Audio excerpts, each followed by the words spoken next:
Again, good morning and welcome to Grace United Methodist Church. I'm Pastor Eric. It's your first time joining us. I just want to thank you. If this is I'm trying to come up with a new number besides 1,000. What's a good number? 277. 277. It's 277th time, which is like lower than 1,000. I was hoping for like higher. But, we thank you for being here regardless. If you're like really weirded out right now because I'm sitting in a chair in the service, it's not because I've done anything to my legs. I haven't done anything foolish. I haven't gone and run a crazy race that mandates this. But a few months ago, with all the changes that have been going on in the world and all the weirdness and all the things that have been going on for all of us, I started asking questions of our worship services and how we interact. We learned that roughly half of our folks are still watching us online every single week. Right now, I just checked as I was walking up. I counted 52 unique IP addresses watching us right now. And usually there's more than one person at about half of our sites who are watching us. And then our number has always doubled in the first 48 hours after a worship service has happened. And with the number of people here, we've been doing really well at connecting is what that tells us. And so one of the things that brought me to, and when we talked about mission and vision, was how do we do the service maybe in a way that helps connect people and bridge the gap?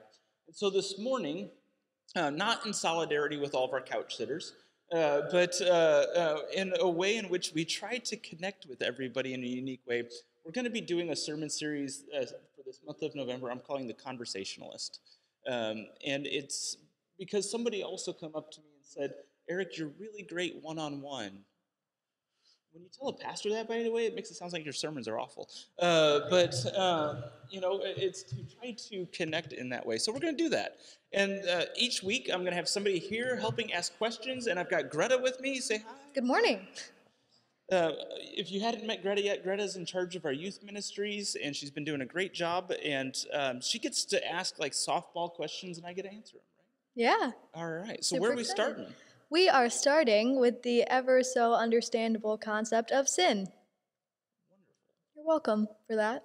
Oh, my goodness. So my first question, relatively basic. I think if we're going to talk about sin, we need to understand what sin is. So how do you quantify what sin is?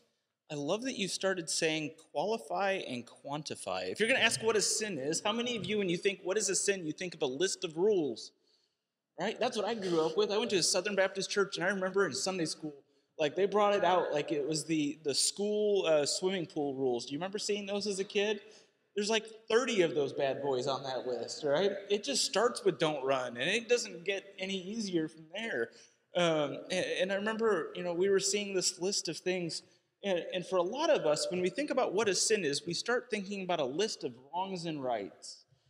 Because we think of our normal laws and our normal rules. Most of us, when we think of sin, we think of that. And our Judeo-Christian tradition begins that way. In the Old Testament, we had the 10 Commandments. What are those? Rules, right? And then they had, on top of the 10 Commandments, a whole host of other rules and norms that you had to follow. There was rules on everything. There was rules like, we bring up some of the simple ones, like, you shouldn't steal, you shouldn't murder, but they also had really weird and complex ones. Rules about what type of clothing you wear, right? Like right now in the Old Testament world, I am a massive sinner because ironically, the clergy collar shirt that I'm wearing is a cotton polyester blend. And you shouldn't mix types of stuff together, right, for your fabrics.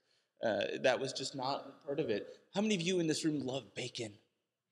Yeah, every hand goes up except for the 2 vegetarians I've got, right? And even they, I think, in their heart love bacon. But you didn't eat bacon, and the rule wasn't so that you necessarily could be deprived of something so glorious, but because pork was so hard to properly produce, care for, cook, and treat that most people got sick. God's rules were about protecting you. Now, I bring all that up because when we ask what a sin is, we can choose to either look at it as a list of norms and rules of things that thou shalt and shalt not do, or you can look at it as the way I think a lot of us in the United Methodist Church look at it, especially a lot of my peers and colleagues. When we talk about sin, instead of breaking down a list of rules, like you drove 36 and a 35, you're eternally going to the hot place. Instead of looking at it that way, we look at the breaking of relationship as what fundamentally a sin is. And when I look at it as the breaking of relationship, I think of 3 relationships. Now, most of you are like, I can see 2, and you're scratching your head, like, how's he going to get a 3rd out of this? But the first one is the relationship between you and God, right? In the 10 Commandments, the first 5 are about your relationship with God. When we have people come to the church, the first thing I talk about is your relationship with Jesus, your relationship with God.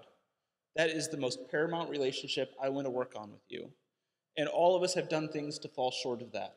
All of us have done something to break that. The next relationship that is easy for us to deal with is our relationship with other people. How many of you ever messed up with somebody else?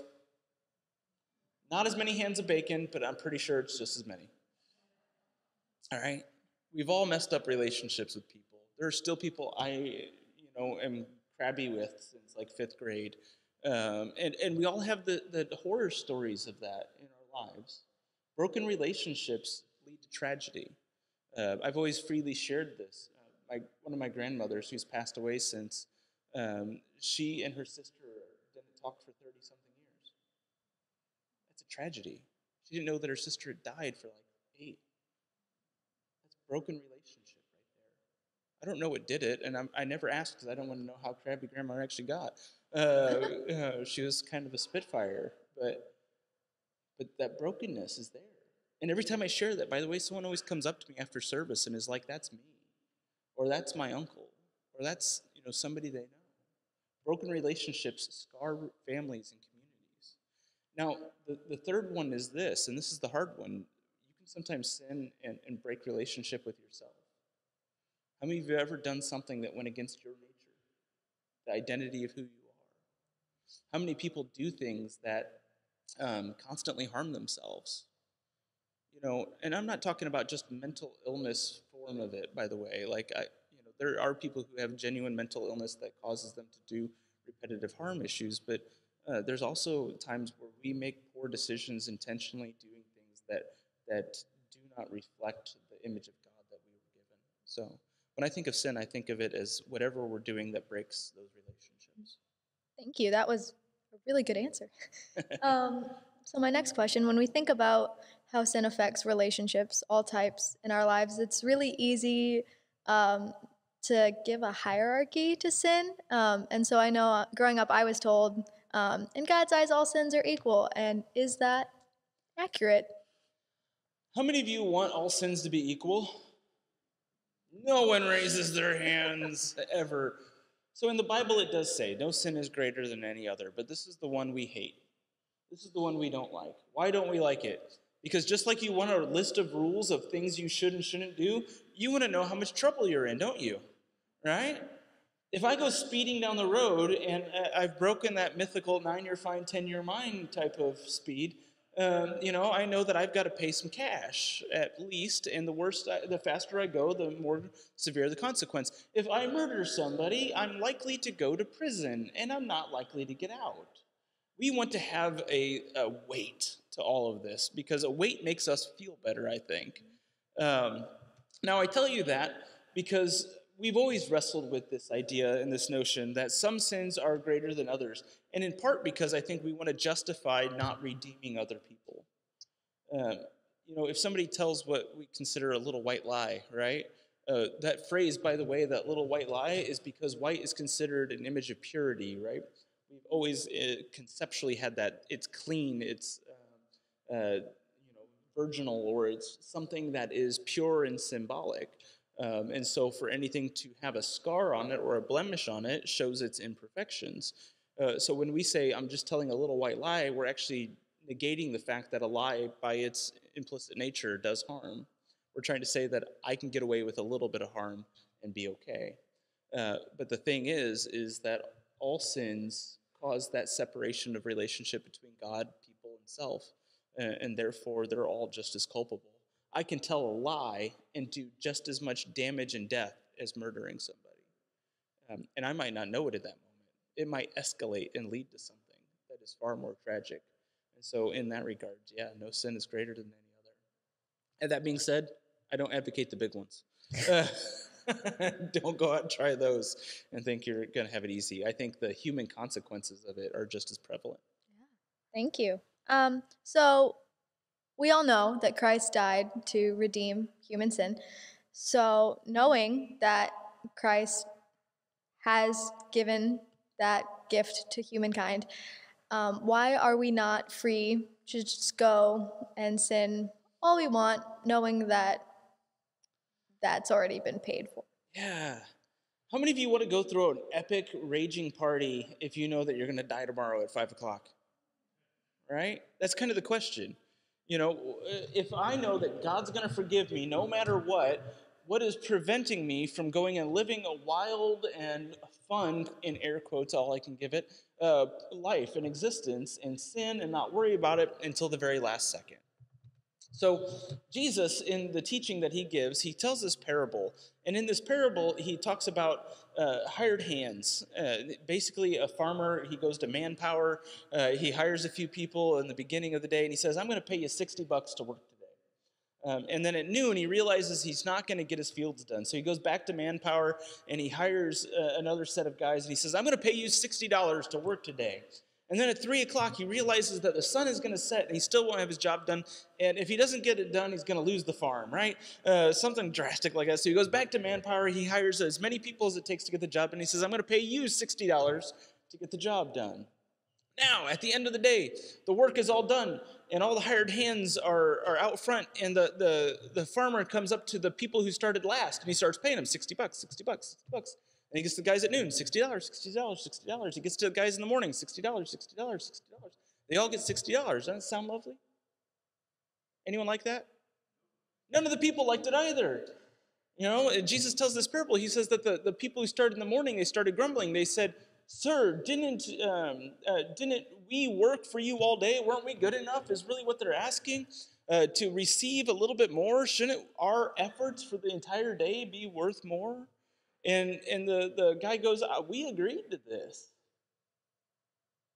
We agreed to this. It's kind of the inverse of this for a moment. We get mad sometimes when somebody has a deathbed confession. Because we're like, man, that dude was a playboy his entire life, or he was greedy and a jerk. We don't like that Scrooge gets redeemed at the last second, do we?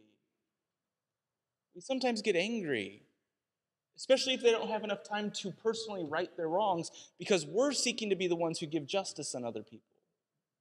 And what I want to argue is this, is one, we have to get past that first and foremost in our lives, because I think that's why this is such a hang-up for so many people, is because, especially those of us who are Christians, we're like, I'm living a good life, so should Bob across the street.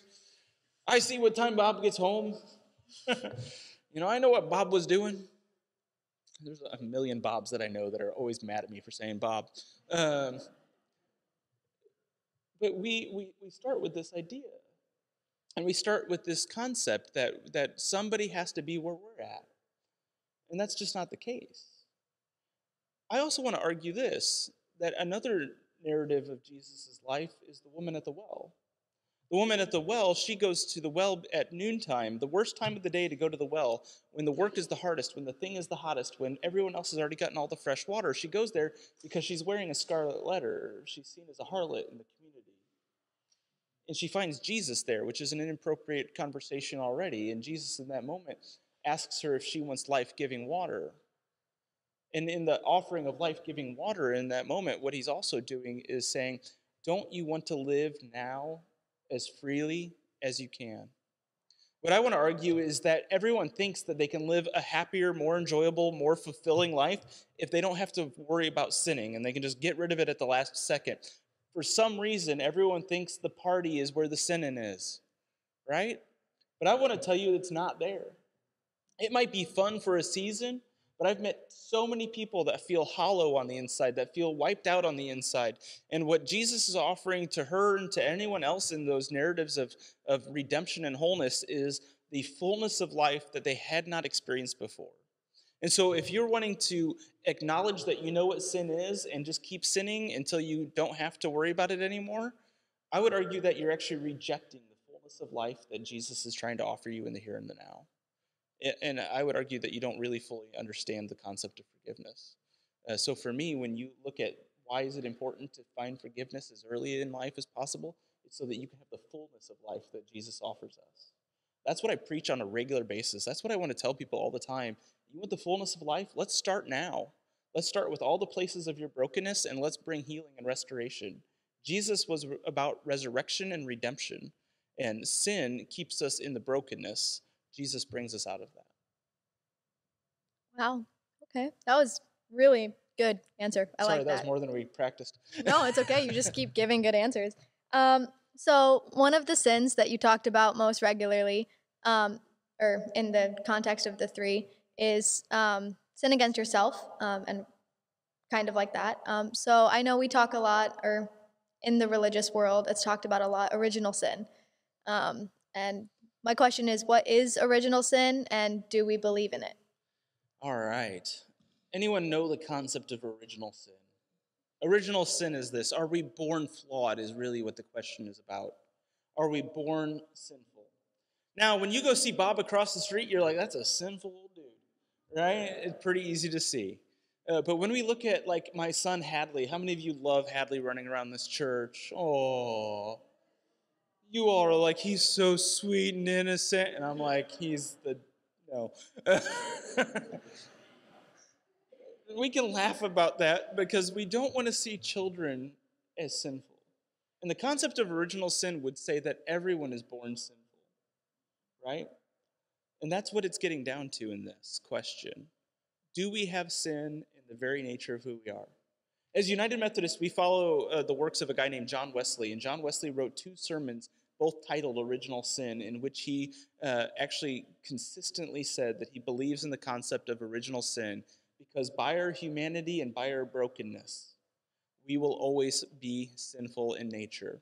Now, the wrestling part for most of us then is, at what point are we culpable? What part of our lives are we guilty for our sins? At what point do we have to take ownership for it? You know, growing up, I always learned that at 16 I could get my driver's license and 18 I could vote. That's really pertinent for people in like 2 days, right? How would you like to be born on November 5th? Womp womp, right?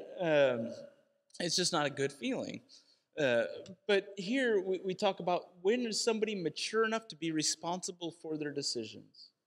In the Jewish tradition, in the early Christian tradition, as well as in most religious traditions around the world, somewhere around the end of your puberty is the time in which you are mature enough to make decisions. I question that some days, having been around junior high and senior high people, but there's somewhere in there is what we call the age of accountability.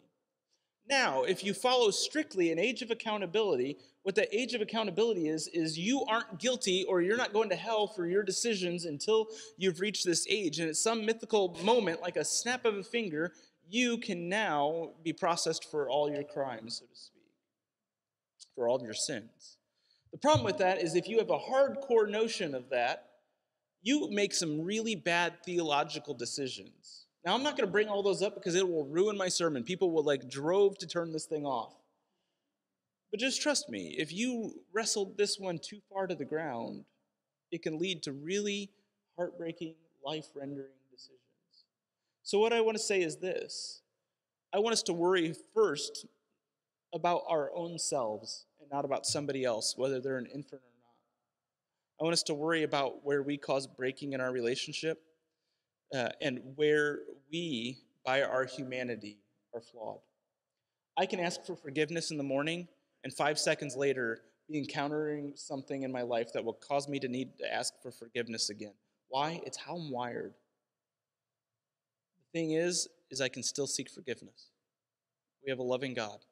I want to worry about that before I want to worry about how sinful is the kids around me or the infants around me, and what is the consequences eternally for that.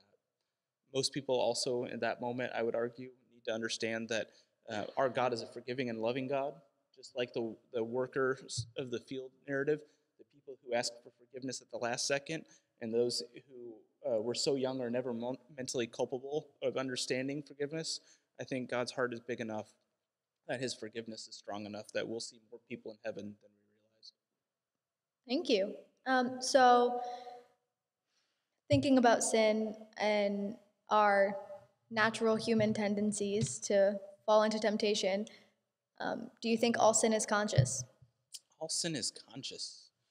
Wow, that's a deep question. We didn't put that on the list. No. Um, are you aware of your sins when you make them? I think most of the time, yes. All the time, no. How many of you have ever done something on autopilot that you regretted later? Most of the time, I say this: I'm flexible enough to put both feet in my mouth. You ever done that? Yeah, it's a good day, right? And so I think some of that is that question of original sin in our brokenness. Are we always able to sin, whether we're consciously choosing to or not? And I would argue, yeah. Um, now, I come to that decision in large part uh, understanding that every action that we have has consequences. Every action. Some of those consequences are good and some of them are bad, but every action. And so, whether I intended it to do harm or not, if it did harm, it broke relationship. And so, I have to be aware of the consequences of breaking that relationship. So, um, I have nothing else to say to that. So, when thinking about sin and how we process it and how it's kind of talked about in the church, it's paired often with confession. And most times when people think of confession, they think of the little phone booth with the weird screen and the anonymity, I guess, to it. Do we, as Methodists, have a practice of confession? What does that look like for us? We as United Methodists have confession, just not in the phone booth, right? In the confessional box, in the confessional room that they have. Now, as a pastor, like when I realized early on that I didn't have to sit in that little room and hear everybody's like horror stories, there was a part of me that was like, woohoo! Smart choice, Eric, smart choice. Uh, but confession is valuable and vital. In the United Methodist Church, one of the things that not everyone catches is that when we celebrate Holy Communion, there is a confessional. If you're somebody who loves the traditional service, if you were to go grab our hymnal on page 13, halfway down, is the service of Word and Table number 2. It's the most commonly used one in the United Methodist Church in America. I have it memorized. And in it is the confessional. If you look at it, it's the confessional. And what it says is this, is that we must confess to God at minimum our sins. Now, I want to tell you something really important, and I've used this analogy a lot, is that the ability to confess is like the ability to speak truth to a sin or to a lie. A lie only has power over you, and a sin only has power over you when it's kept in the dark and when it's kept in secret. The minute you confess it and speak it out loud, it begins to lose its grip on you. You might have to bear the consequences of your actions, true, but its grip over you begins to die in the moment that you speak it out loud. And so the power of confessional, whether it's in the Catholic Church, whether it's in our Holy Communion, or whether you come to my office and you confess something, or you go to somebody and you confess something, your wrongs, whatever it is that you've done, the power of confessional is that you're breaking the power of that sin or that guilt or that shame over you. And in that moment that you speak its truth, you're beginning the restoration process. And so I'm actually an advocate of confession. I believe that it's needed. The only times I tell people not to that you can't confess is one, an obvious one, when somebody else is, whoever you've harmed has passed away, so you might need to confess it to somebody else. Or if you're sharing it with the whomever you have harmed, it might cause further harm, or that they can no longer be in a relationship with you if you have harmed them so greatly that being in relationship would cause further harm. So you got to be aware of some of those dynamics in it. But really, confessional is powerful stuff. I won't be putting up walls and a little screen, and I won't be telling you how many Hail Marys to do or what will make it right. And I'm not knocking anyone who does that, but I'm just saying we as a church believe in confession, even if it looks a little different than what some stereotypes would show us. Yeah. Jumping back to the original sin ideology, if all humans are intrinsically flawed and capable of making mistakes, when looking at Jesus as a person who was fully human and fully divine, was Jesus truly without sin? Was he truly without imperfections? Yeah, what a fun question is that? How many of you think Jesus ever sinned? No one. Oh, we got like 3 hands up. All right. I like to laugh. You know, I read a fictional book one time called Lamb, the Gospel According to Biff, Christ's Childhood Pal. And it's hilarious because it deals with the idea of whether Jesus as a child could be tempted to sin. They have this great little story of Biff moving to town, and he sees two brothers playing, and the younger brother has this lizard, and he's moving it back and forth, and then he bashes the lizard's head on a rock. It kills the lizard. The older brother grabs the lizard, sticks it in his mouth, pulls it out, and the lizard's alive again. You see this happen a couple times, and Biff comes up to them and says, "Can I do that?" And Jesus replies, "Which part?" It's comical in how it deals with the humanity. And that's what we're dealing with, is how human was Jesus. In our Christian faith, and in most Christian faiths, we believe that Jesus was fully divine and fully human. To believe that he's fully divine is to believe that he was without sin. So that it makes it easy. But how do you believe that he's fully human if he doesn't know sin? Well, if you go back to the story of Adam and Eve, before they ate from the tree of knowledge of good and evil in the center of the garden, they did not know sin. They knew temptation. They knew all the other things that you could know, but they didn't know sin yet. That choice to break that relationship or to harm that relationship. And so what I would argue is that Jesus was aware of and experienced all the temptation in the world. He experienced all the joy and all the pain.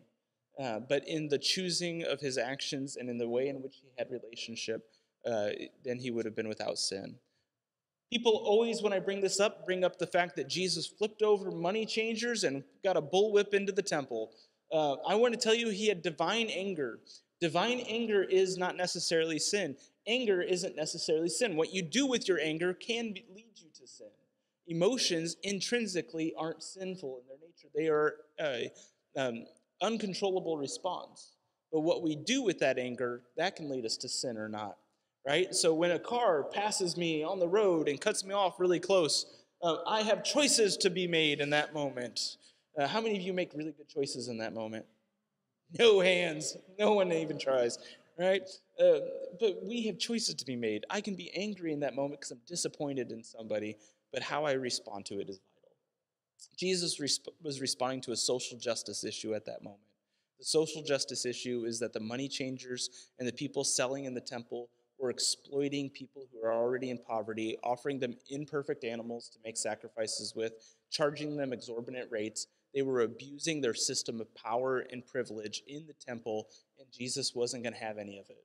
So he ran them out of the temple.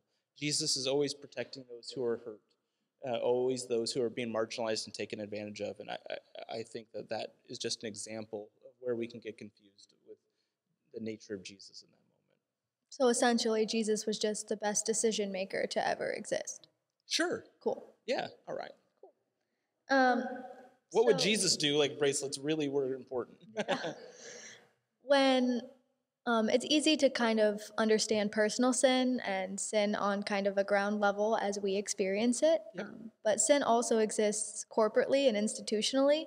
Yeah. And as a person who's leading an institution of faith, how do you understand corporate sin and how do you try and enact right in those situations? Yeah. So this is always a hard one because communities have always wrestled with this. In the Old Testament, God got angry at his entire people group because the entire Jewish nation was sinning at the time, right? And we read that and we don't want to ever face that in our day. And I don't think they wanted to face it back then either. But what we can do as people is we can cause harm against other groups of people.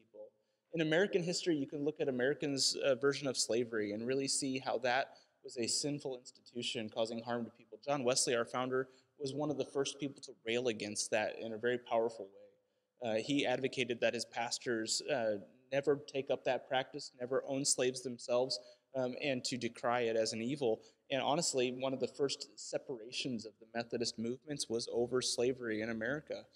We had the Methodist Church of the South and everyone else. And it really created harm. And we've repented of that in the past. As a weird position that I've held in the conference, I've designed worship for the last 8 years for our annual conference.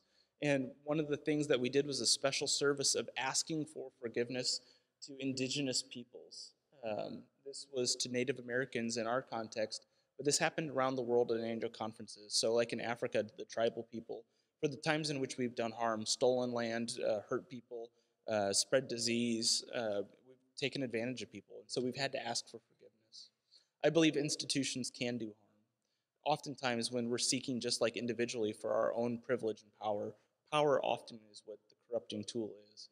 And we believe that we're so right or we're so powerful that sometimes we might be right, but we're even doing it in the wrong way. And for those times, we have to ask for forgiveness. It also means those people who are in seats of power like me, when I get to make decisions, I have to be keenly aware of not only making the right decision, but making it in the right way, bringing the right voices to the table, making sure that we're not causing further harm. And so that's a really powerful role that we have to have and take ownership of. And I just pray that people do that. Your actions need to have integrity to go along with them. And one of the best lines I ever heard in a leadership seminar is that integrity is a volume knob. You can choose to turn it up or down. And your actions are what do that, not your words. And so I believe that we as leaders, to help prevent having corporate sin as a community, need to really be on ownership of our integrity. Yeah, I agree with that. Awesome. When facing institutional sin or sin on an interpersonal level, how do we, as people who are striving to live like Christ, how do we call out sin in an appropriate, loving manner? Well, historically, the people of God have called out sin in whatever way wakes people up.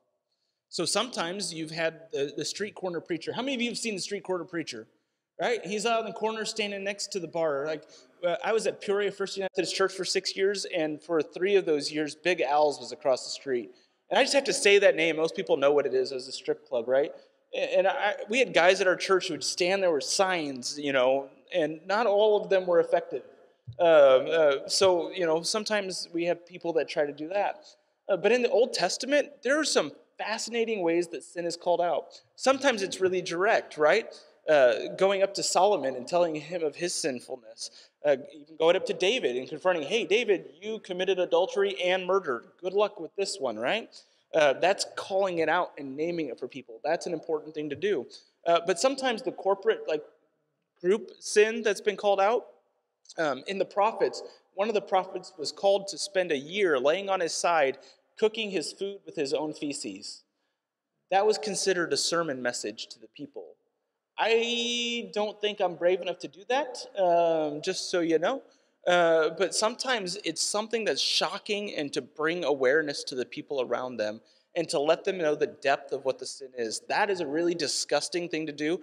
And for a prophet of God to defile himself, where everything he's taking in is marked by being unclean, is what he was saying. And what he was saying in that moment is that you, my people of God, are that unclean, that everything you're taking into you is of filth, of waste. And that was a powerful message, and it hopefully would wake people up. Sometimes we need to speak or act creatively in a way that wakes people up to their sinfulness. That's all the questions that I have. Thank you. I think, this gives a much clearer understanding of what sin looks like in adult life. I know that kind of third grade Sunday school sin can look a lot different than what it looks like after this conversation. So thank you. Well, thank you.